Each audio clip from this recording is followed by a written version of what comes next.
registered na siya naman namin R sa babaw. So meaning registered na sa IPO, sa Intellectual Property Office of the Philippines. Good morning guys. So na ako ipakita sa inyo guys karon no. Mo ni among product no, Friends Creamy Peanut Butter. By the way guys, no, dade mi sa among apartment nga giabangan karon og ana ko ipakita ninyo no. So mo ni among product no, Friends Creamy Peanut Butter. Kani siya guys no, mo ni among usa sa among additional product no. So kini branded na sad ni siya guys no, registered ni sa IPO. Registered ni sa IPO na kanay nakabutang guys R, meaning ana guys is registered no. Registered na siya naman namin R sa babaw.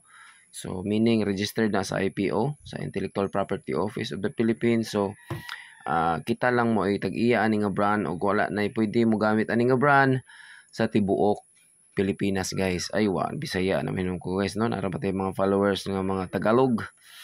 So Tagalogin ko na lang. So Friends nga brand ay registered yan ang IPO at tayo lang ang may-ari niyan.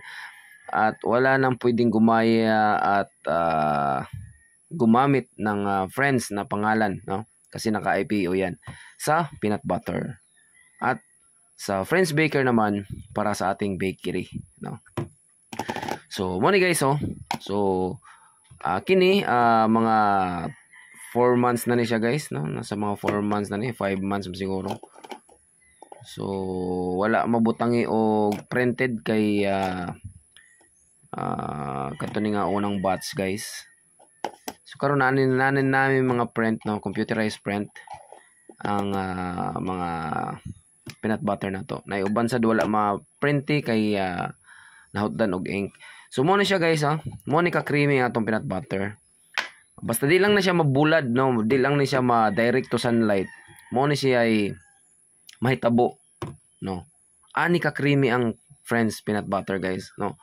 So kuani nga batch namo, fourth batch ni nga production. Mao ni siya ang result sa among no, sa among sige og research nya, sige og innovate no. Sige mi og pangita og best quality ingredients no. So mao na ning ang nahitabo guys. Ani siya ka creamy guys no. So dili siya mo lutaw ang mantika. Basta di lang siya guys direct to sunlight.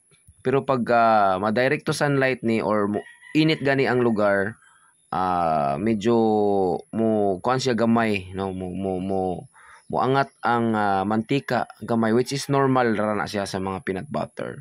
So ingon ani ka creamy ang atong peanut butter oh.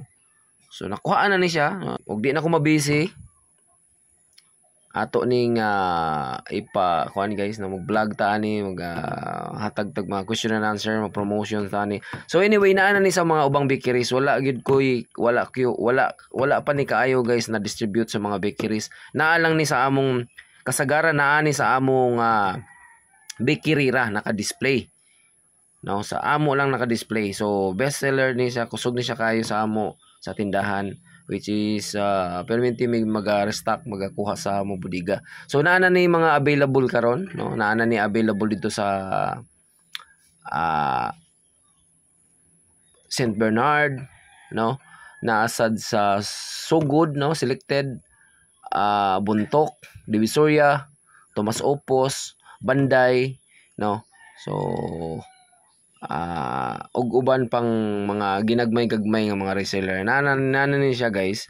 So wala lang gyud ko kalugar og maayo guys kay wala gyud manpower no, kulang gyud mig manpower, kulang mig mga empleyado. Pero until now sige gyapon mig hiring, kulang guys no. So sa mga interesado og willing mo help sa pag-build sa among company, you are welcome guys.